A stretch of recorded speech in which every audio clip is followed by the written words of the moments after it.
Day 8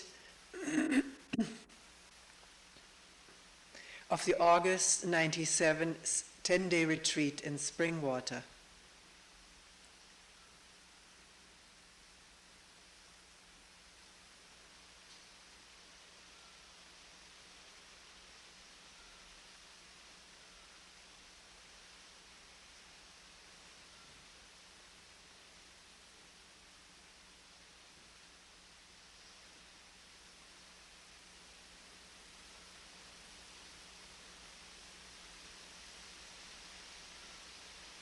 Rain, fog,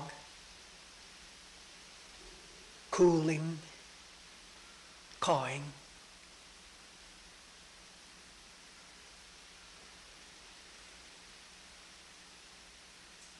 Breathing.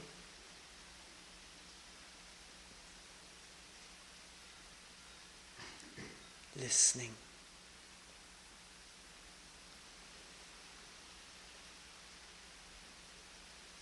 Yesterday's or this morning's warmth, mugginess is a memory.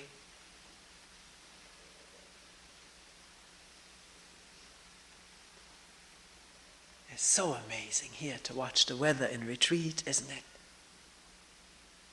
With these huge windows and easy access to outdoors.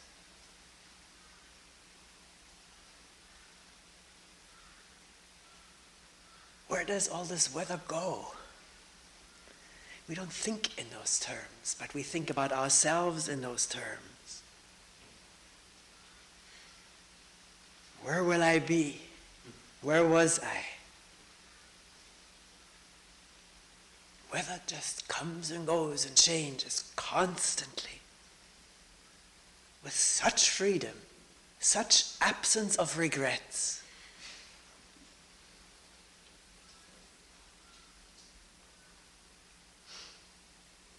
Because there is no weather. Just a gentle rain, penetrating everywhere,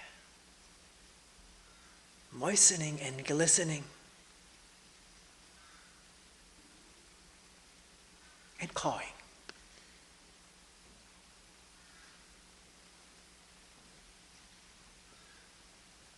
And breathing.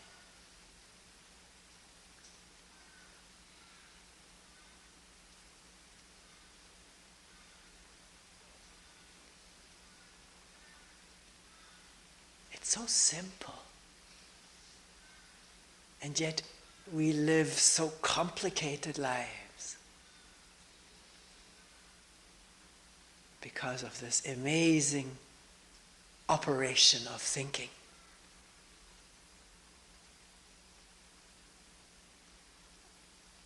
Which, as someone pointed out, thinking has no feedback system to itself, telling itself that it is thinking and thinking only. When the arm moves or the head moves, there's feedback. We know we're moving. This arm is moving. But a good part of the time, there's no realization that we're thinking until awareness dawns. That's the feedback for thinking, that we're thinking. And the possibility to put a question in there. Is this real?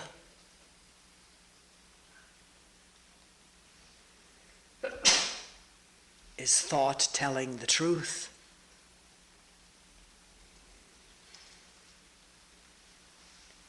There were quite a few questions about this topic of the last 2 days about me. What is this me self? This feeling of independent, separate personality, individuality. It's an ongoing looking and dialoguing. Because it's not easy to realize, beyond all doubt, that all these me movements from the past through the present to the future are movements of thought. which have little or nothing to do with this that's here right now, which is not being denied. I have to make that clear because there's confusion. One person said, I don't even have an intellectual doubt that I exist as an individual, as separate. I don't even understand what all this wondering is about. And then I feel everybody else is way ahead of me already on the other shore. Everybody else who I think understands.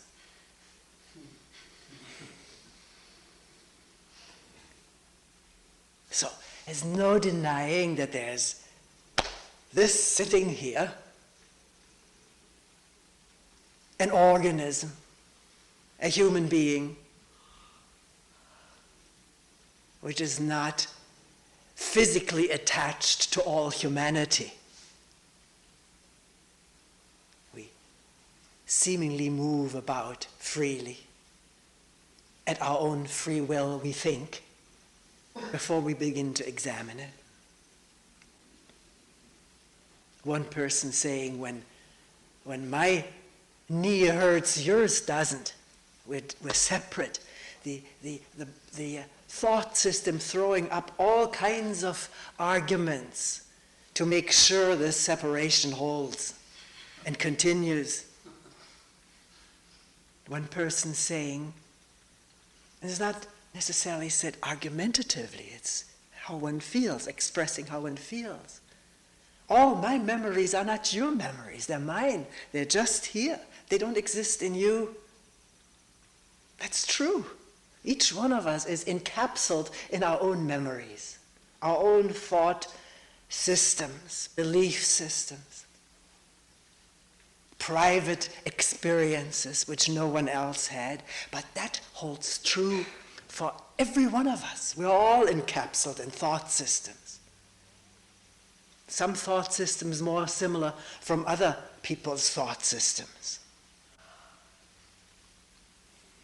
But all of us generating, we're not generating it, in this organism being generated thought to create a world, a me thought, a me system, a me network, as we've been calling it. And this holds true for every human being, unless there's some brain damage in which memory doesn't function anymore. I used to talk to a person. He was on staff for quite a while. His father was ill with Alzheimer's. I always asked him when he came back from a visit, how's your dad? And for a long time he reported great suffering experienced by his father, because there was still some notion something is not right with me, I can't remember, and the effort to do it, and the failing of it, frustration. And then one time when he came back, he says, my dad is fine. He has lost all memory. He's doing all right. He's very happy, very free feeling.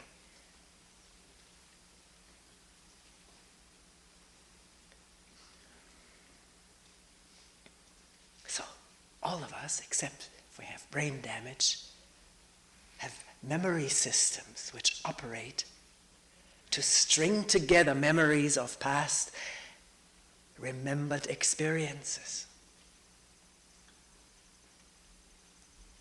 How to keep it simple and not get too complicated so it remains graspable to looking, or maybe just to thinking clearly about this. That's why it's so important in meetings for people to expose their confusion. Very important for the one who gives talks, that confusion is exposed so it can be looked at. This confusion which is exposed in meetings operates in one like myself who is giving talks. It works there to clarify itself. So not to hold back and think I'm just way behind all the rest of you, although this person expressed it, and I was very grateful for that. So We know where we're at. We're one humanity, one consciousness, one genetic pool out of which all of these different individuals with different eye colors and talents and sizes and physicalness emerge from one genetic pool. All have the same DNA, all eat the same elemental foods, even though we cook them differently, put different ingredients, but basically it's the same food, the same water. More polluted here, more clear or more mineral content there. But it's water that is needed by this organism to survive. And so for all of us, we walk this earth and partake of what it brings forth. All of us.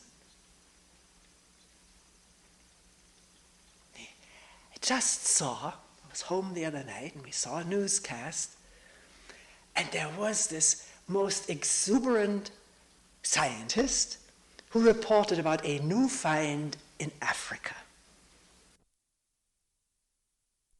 Not himself, but he was reporting, and I've rarely seen so much enthusiasm and joy in somebody reporting about, you know what, a footprint near Johannesburg in South Africa with curled down toes just the way we would curl them today if we were walking. A footprint that had, for some amazing reason, become fossilized. Of a human being of the same species as you and me, not Neanderthal, the more recent one. 127,000 years old footprint. And the anchor person was trying to get, well, why are you so enthusiastic? Because he wanted to convey this to his audience. And he says, it's now beyond all doubt, at least for him and his group, that we're coming out of Africa. Not out of here or there, but out of Africa. And all of these races and things just developed much later than 120,000, 27,000. Kyle said, I wonder how they can be that accurate. Years ago. But it sort of touched me too, particularly his joy, that somebody could work and be so happy about what's going on. Find something that's so meaningful and want to convey it to everybody. We're all out of Africa. We're all of the same family. He showed a little skull, certain parts, the rest was filled in with white gypsum, but it was a skull like yours and mine. I believe I have this kind of skull. Not these sloping forehead and big eyebrow ridges like this Neanderthal species. So, how many were there in Africa, even if this wasn't the original group? He was calling it maybe the, what is the name of it, the prehistoric Eve? Amazing how a woman gets in there. He didn't mind that. He was very enthusiastic. So, there weren't billions like we are today. There were a few. Few groups here and there, fossil finds. And there'll be more fossils found, and the theory will change again where we're from. But the many that we are today came from a few. I don't think there's any discussion or disagreement about that. More and more and more of us, out of the same stuff. Breathing the same air. Looking at the same sky, even though the stars are different in constellation, the north from the south. But it's the same stars, the same stuff, the same space, the same timeless time for everyone.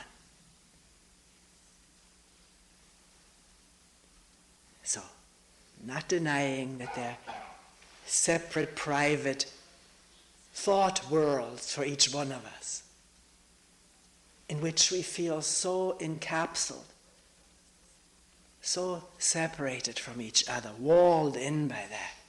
Somebody just told me this last night again. So much self-consciousness, such a wall, such a confinement, such a burden. Will it ever end? That's not organismic survival function, which we all share. It's thought activity, deeply interwoven with the functioning of this organism, the glands, the muscles, the organs, all the electrical circuits involved in this maintenance of the me network. That's what we're talking about, not this body, which seems relatively independent until we begin to think more about it and look at it, and maybe even experiencing a dropping away of the me circuit. Then there is no separation, they're just all of us milling around, hither and thither.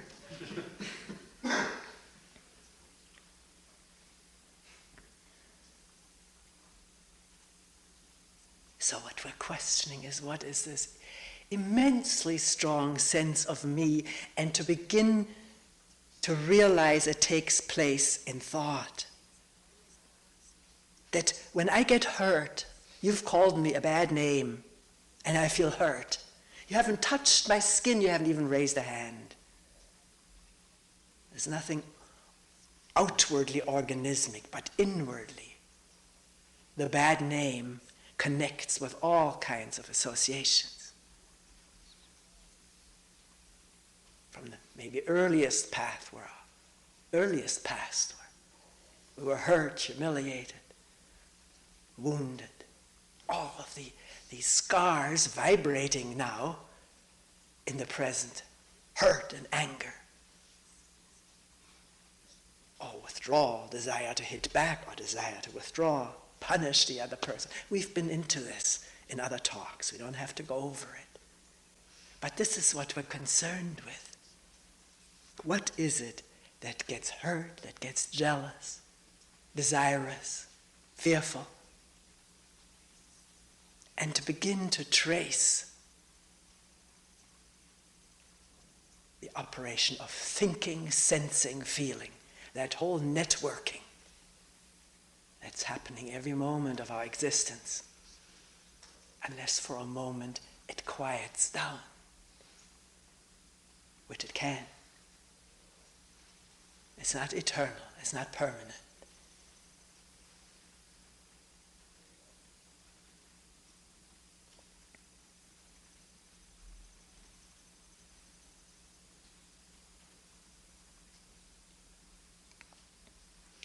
Another way of inquiring, somebody brought up last night in a group meeting. I never remember verbatim what someone says, so please don't feel misquoted. I just have to do what I can to bring it back up. I feel that I am the observer of my thoughts, movement of thought, that I am the observer. Actually, at that moment, as I recall, there was no questioning of this, and I sort of got in there with this question, what is this observer right now? Isn't that just another thought that there is I as the observer? There's raindrops falling, there's breathing, there's opening the eyes, there's the floor, and dark holes in the floor and little dowel marks. The words are thoughts coming out in words. But the direct perception is not a word. And the perceiving is not done by a perceiver. No observer here. There's just opening the eyes, and here are the holes, the floor, the mats, the people, the microphone. It's all here as the eyes open. But thought says from habit, ancient habit, not just born with this organism, it's been around for thousands of years, hundreds of thousands of years. I am observing this. Maybe not hundreds of thousands, because I wonder whether that curly-toed person in South Africa thought I am the observer of my footsteps. That wasn't a problem, very likely. But thought, even at that time, if it is the same kind of a brain that we have today, would have been capable of saying that. I am observing the lagoon, the shore, the water, and these footprints. But maybe there is just awareness. And I am doing that is added by the constantly story-weaving brain. Continuity story-weaving brain. Do you see that? To open the eyes and see the mat, the knees, the hands, that's there. To say, I am seeing that is something additional. It is a conjecture that there is an I in here who sees this. It's very difficult because we've thought in those terms all the time. Everybody else around us thinks and talks about it in that same way.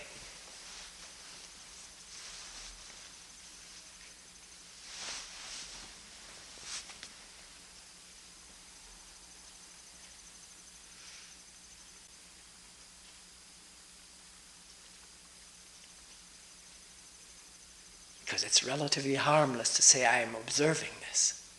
The getting hurt has consequences. Because I, my image, my thoughts about myself are being damaged, brought into question. And there's a flurry of internal activity, a flurry of hurt, of revenge, of making up, withdrawing. We've talked about it.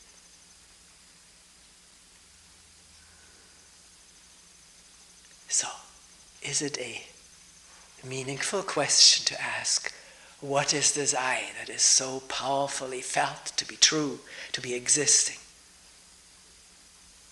And to trace how it's put together from moment to moment, as there is reaction in terms of this I, of this me. Fantasies, seeing oneself with a desired person or object, wanting to possess it, wanting to enjoy it, wanting to continue with what one has had in the past, which is brought up by memory.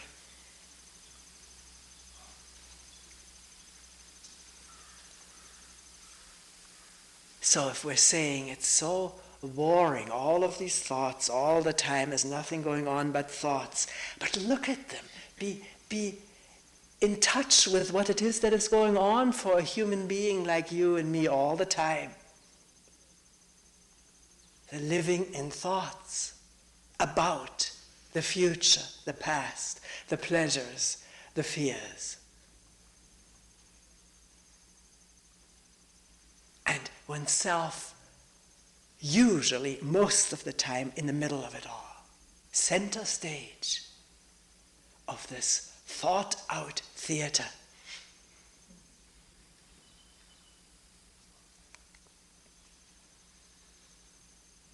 If there wasn't this being center stage, we wouldn't get hurt.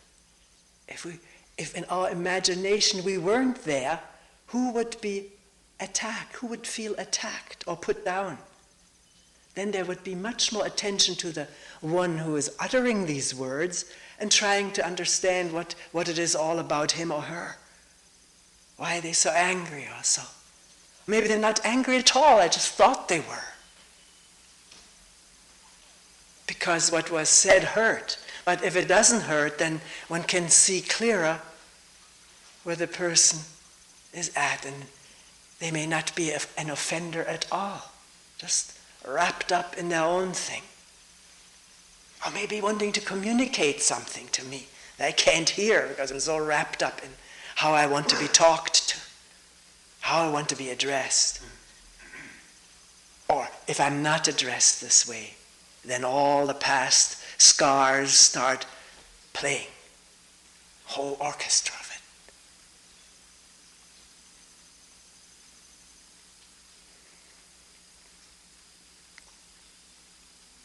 So if things are not clear, confusing, you want to go over it again, bring it up. That's what we have meetings for.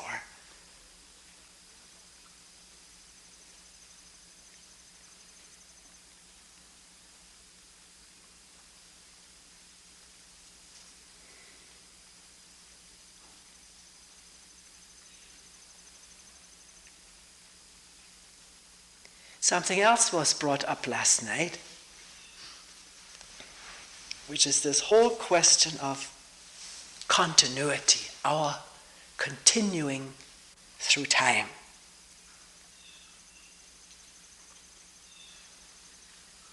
Which we're questioning, which we're looking at.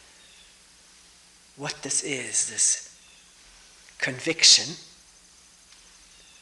that we have continued through time. And what, not that this conviction is right or wrong, but what is it based on? What gives rise to it? It takes looking, and that takes energy, and that takes sugar by the brain.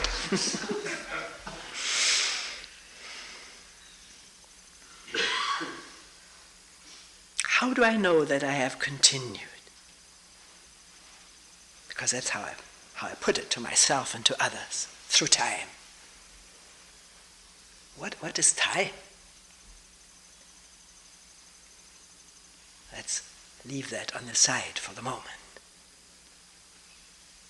I've continued through time, I say, because I remember myself waking up this morning, holding meetings, how warm it was, and then remembering how the weather was yesterday, countless memories of what I experienced, strung together. So the continuity is provided by the memory of recorded impressions.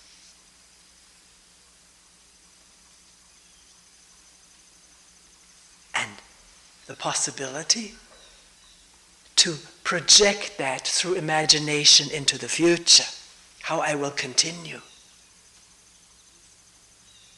And that certainly at one point or another I will die, and with that projection in imagination may come all kinds of physical fears, pains, anxiety, through the imagination of my ending, no more continuity, finished, which brings pain. I don't want to feel pain. I don't want to discontinue. I want to continue on. And imagination can provide for continuity by believing in future lives, life after death. Each religion has different projections of life after death because there is a great demand for it in human beings who are afraid or scared at the thought of their own ending. Is that true? Is that so for us?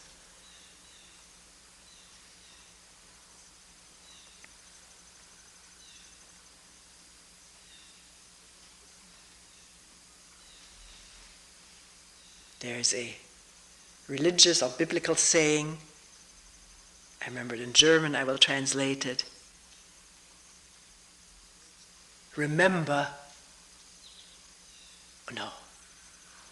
Teach us, O Lord, to remember that we will die so that we may be wise.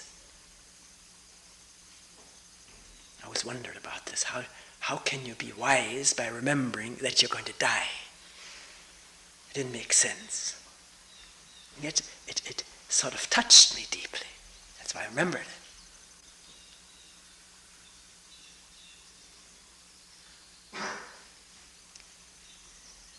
Is one going to be wise by believing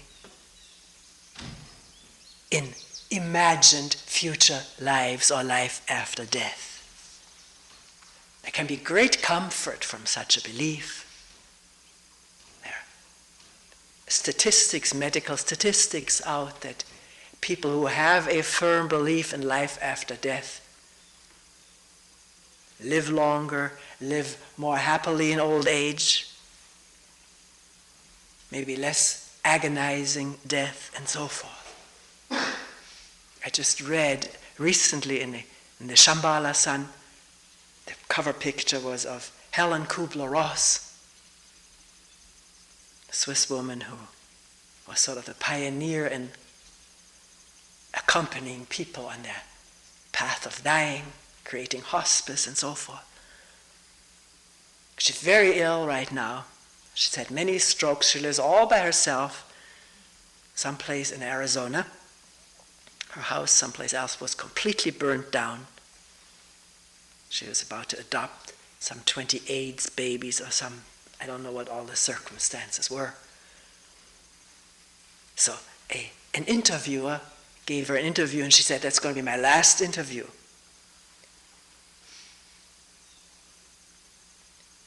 And she's not afraid of dying. She said, "I've accompanied so many people, so many children, and I know I will meet again all of these children, all of these people, and we will dance in the galaxies." There's a real joy and strength and conviction there, which helps her to be. She refuses to have anybody live with her. It must be just people coming into, because she can only move from her couch to the bed with a walker, and bed from the bed to the couch, and the two of them are not very far away from each other. She's paralyzed, but doesn't want to go to a hospital, doesn't want to go to a hospice, doesn't want to take medication, just wants to die by herself, alone, with her dreams. Because she doesn't call them dreams, she believes this is true. And maybe it is, I don't know.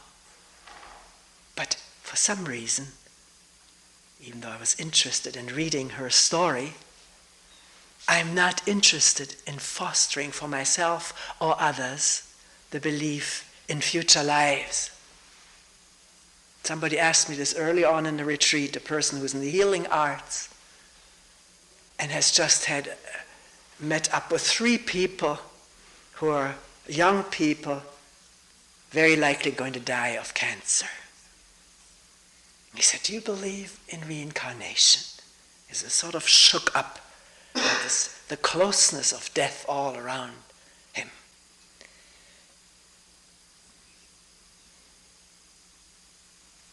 Does one believe in reincarnation?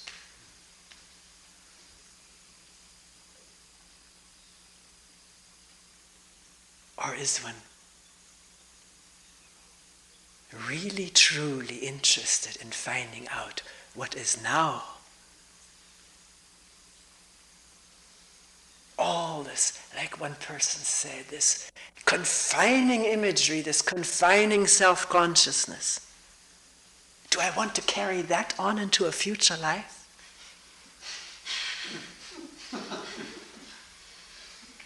All my memories, many of them, for many people, very painful memories, carry it with me into a future life, because that's what continuity means.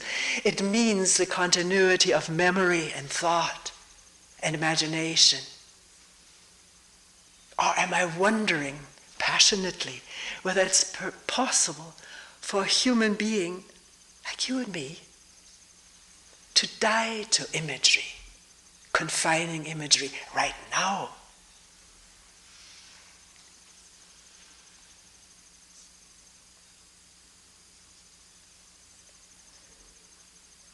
a new birth, for a moment at least, without confinement of memory and anticipation.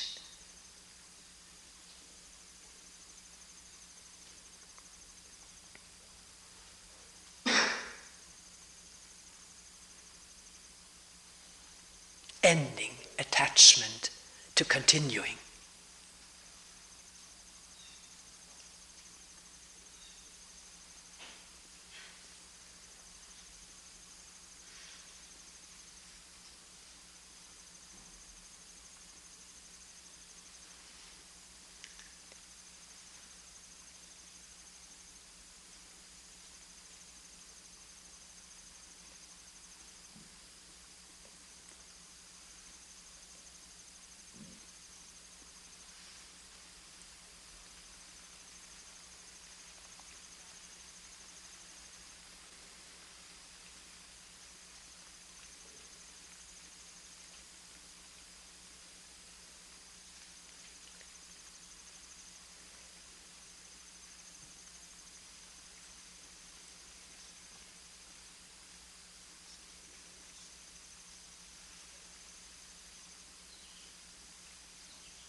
We will end here for today.